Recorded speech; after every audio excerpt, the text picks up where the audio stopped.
I'm Ashira Ungar. Welcome back to the Kosher Convert. Today we're making carrot ginger soup. Now this soup is not strictly speaking an Indian dish. The reason that I'm including it with our Indian series is because whenever I make a big Indian meal, I serve this soup.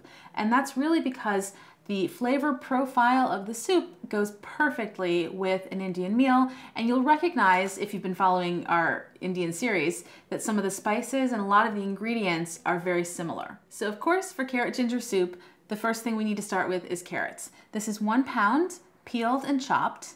Now, if you're running short on time, it's fine to use baby carrots, just give them a little bit of a chop. This is 1 onion, diced fine, 2 cloves of garlic, minced, and 1/4 cup of fresh ginger. I really pack that 1/4 cup, so it's a really solid 1/4 cup. You can always use a little bit less. We are gonna be using 2 tablespoons of olive oil, 4 cups of broth. Now this can be either vegetable stock or chicken stock, bouillon cubes, whatever you wanna use. 1/2 teaspoon of coriander and 1/4 teaspoon of cumin.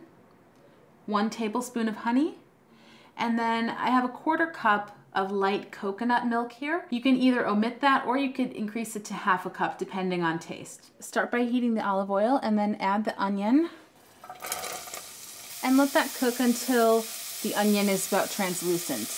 I like to cover it to keep the moisture of the onions in the soup. Okay, then add the ginger and garlic. Then the carrot. Finally, add the stock.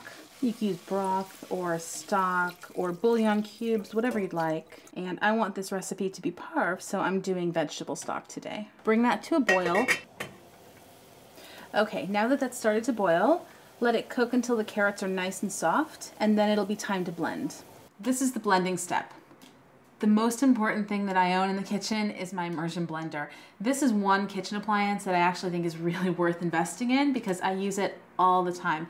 If you don't have an immersion blender, then you're gonna need to use just a proper blender, and that means you're gonna ladle some soup out, put it in the blender, blend, empty that into another pot, put more in, and do batches, but you can absolutely blend this in a standard blender if you don't have an immersion blender. So all you do if you're using an immersion blender is put the blender into the pot. It's also important not to use a non-stick pan when you're doing this because if the blender scrapes the bottom, then you're gonna scratch that coating. So it's better to use just a regular stainless steel.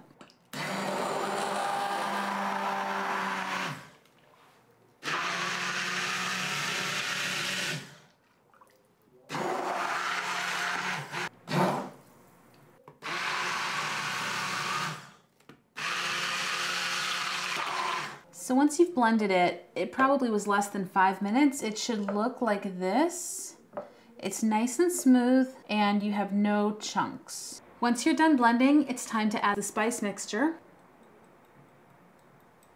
1 tablespoon of honey and then 1/4 cup of coconut milk.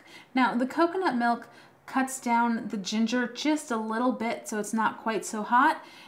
If you want it to be even a little bit milder, you can go up to 1/2 cup or even more. And if you don't want it to be so creamy and if you want it to be a little lighter and a more intense ginger, then you can omit the coconut milk entirely. And then to finish it, just stir that in and then add salt to taste. Now this I don't think needs it because I used a stock that had some salt in it, but depending on the vegetable or the chicken stock that you used, you may want to add a little bit of salt. Potato bone?